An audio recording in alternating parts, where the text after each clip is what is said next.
Você vai conhecer agora a história do jovem brasileiro que levou um tiro na cabeça dentro do carro durante um assalto em Chicago, lá nos Estados Unidos. João Pedro, o nome dele, ficou em coma induzido, mas a recuperação é muito lenta ainda. As investigações da polícia não apontaram quem são os atiradores. E agora, além do sofrimento, a família precisa arrumar dinheiro para pagar a reabilitação dele. Disparos num dia de festa. Um jovem baleado na cabeça. Até agora, não se sabe quem são os criminosos. O crime aconteceu em Chicago, Estados Unidos, quase à meia-noite, no dia 4 de setembro. Mas a polícia só disponibilizou as imagens nesta semana. Câmeras de segurança gravaram tudo. 2 homens aparecem numa moto, dentro de um beco. De repente, um deles sai da garupa e atira. Faz outros disparos e, em seguida, foge correndo. A única vítima, João Pedro Marquesani, de 23 anos, um estudante brasileiro. Eu falei, não é possível. O jovem se mudou com o pai, a mãe e o irmão mais novo para os Estados Unidos há 4 anos. Há algumas semanas, todos foram para uma outra cidade, porque Flávio, o pai, recebeu uma proposta de emprego. Mas João Pedro resolveu ficar em Chicago para terminar a faculdade de robótica. No ano passado, João começou a namorar Giovana. O casal tinha acabado de alugar o primeiro apartamento e, naquele dia, saíram para festejar com amigos e pegaram carona com um deles. E ele foi no banco de trás com a namorada do carro desse amigo dele. Aí, nesse percurso, a namorada do meu irmão notou uma motocicleta seguindo o carro. E quando ele se deu conta, daqui a pouco, além do motoqueiro, chegou outro motoqueiro com um carona atrás. Esse carona desceu e disparou contra o carro. Parece Ele que foram disparou 8 tiros, né? 8 tiros. 8 tiros disparados contra o carro. Então, assim, e um desses tiros acertou o meu filho na cabeça. No início deste vídeo, vemos o carro onde os jovens estavam e também a outra moto que os perseguia. Como mãe, assim, é difícil explicar, mas depois, a hora que eu vi eles atirando, eu pude sentir o desespero que meu filho deve ter sentido e eu desabei a chorar, assim, foi muito difícil. O Domingo Espetacular conseguiu, com exclusividade, outros vídeos que ajudam a explicar o que aconteceu. Esse era o carro onde estava João Pedro. São 2 furos. Um abriu a lataria, o outro rompeu o vidro traseiro. Mas 8 cápsulas de balas foram encontradas no local do crime. Quando eles conseguiram encontrar um posto de combustíveis, os amigos chamaram o serviço de emergência. João foi levado imediatamente em uma ambulância. A primeira coisa, ligaram para a gente ir até o hospital. A gente chegou no hospital porque a gente estava aqui em Chicago, a gente veio para conhecer o apartamento dele, para passar o domingo com eles. Havia 5 pessoas no carro, o motorista e a namorada dele, ambos brasileiros, que estavam nos bancos da frente. Essa é Giovana, a namorada de João Pedro. Nas imagens, ela é consolada pela outra ocupante do veículo, uma amiga argentina. João Pedro chegou ao hospital consciente.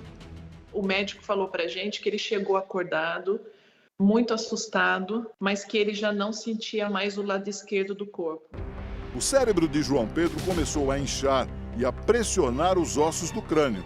Primeiro, os médicos tentaram colocar um dreno na cabeça dele. Depois, precisaram tirar uma parte da caixa craniana para que o jovem não tivesse mais danos neurológicos.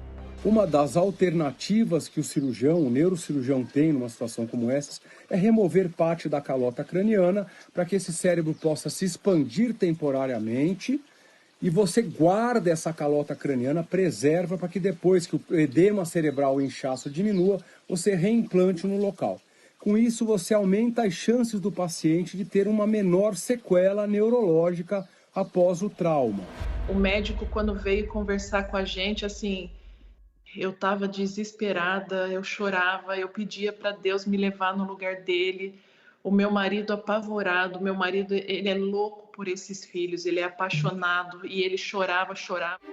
João Pedro também foi entubado e permaneceu em coma induzido por 1 mês. É pra mãe? Agora, aos poucos, ele está acordando. Mexendo a mão. Tá me ouvindo, filho? Tô aqui, viu? Isso, tô aqui. Mamãe tá aqui, eu sei que você tá num sono bom aí, mas a mamãe tá aqui com você. Hoje, ele já tá acordado, né? Já abre os olhos. O que eu percebo é que ele enxerga vultos embaçados, ele não consegue olhar dos lados, tem que estar distante na frente dele, e aí ele vem embaçado. E do lado direito, estão trabalhando com ele a parte motora, porque ele perdeu a parte motora do lado direito, né, de conseguir firmar a mão. Ele não consegue escrever, por exemplo, ele rabisca, mas ele não escreve. Uma das coisas que nós sempre recomendamos aos pacientes e aos familiares de pacientes vítimas de trauma desse tipo é que tenham paciência, porque muitas vezes as recuperações são lentas, entretanto, se manifestam de forma muito positiva. João Pedro voltou a respirar sem os aparelhos e já consegue conversar, embora com uma certa dificuldade. Quando ele conseguiu falar, ele me disse assim: mãe, eu achei que eu tivesse morto. Falei: não, filho, você não tá. E aí ele falou: mãe, me dá um abraço. Aí eu peguei e deitei assim no peito dele, ele apoiou assim o queixo na minha cabeça e ele falou assim: mãe, eu te amo. Essa foi a primeira vez que eu chorei perto dele. A voz ainda está fraca. O que você quer falar pro seu pai? Tô com saudade. Tá com saudade? Muita. Muita? Parece eu não vejo ele há muito tempo. A polícia de Chicago investiga as imagens das câmeras de segurança para ir atrás dos criminosos. São pelo menos 2 pessoas. O condutor usava roupa escura com estampa, capuz e boné. O bandido que atirou estava de laranja. Espero que eles cheguem até esses marginais e que a justiça seja feita. As últimas informações que a gente tem é que eles já sabem aonde os suspeitos, né, estão. Agora, a outra angústia é a financeira. A família ainda não sabe quanto vai gastar com os cuidados médicos de João Pedro. Porque a gente não pensou em dinheiro, não pensou em nada. A gente queria salvar a vida do João e os nossos esforços foram para isso. O seguro-saúde nos Estados Unidos, chamado de Medical Aid, deve bancar os custos enquanto o brasileiro corre risco de morrer. Ainda está cobrindo. Tá, entendi. Por enquanto ainda está cobrindo. A recuperação deve ser paga à parte. A partir do momento que ele sai do hospital, tem acompanhamento de fisioterapeuta, alimentação, adaptação da residência. Para ajudar, um amigo da família criou uma página na internet para doações, uma espécie de vaquinha online. Até agora, eles já conseguiram o equivalente a quase R$300 mil. Teremos que dar um jeito, né? Mas a prioridade agora está sendo a vida dele, porque depois o dinheiro a gente corre atrás.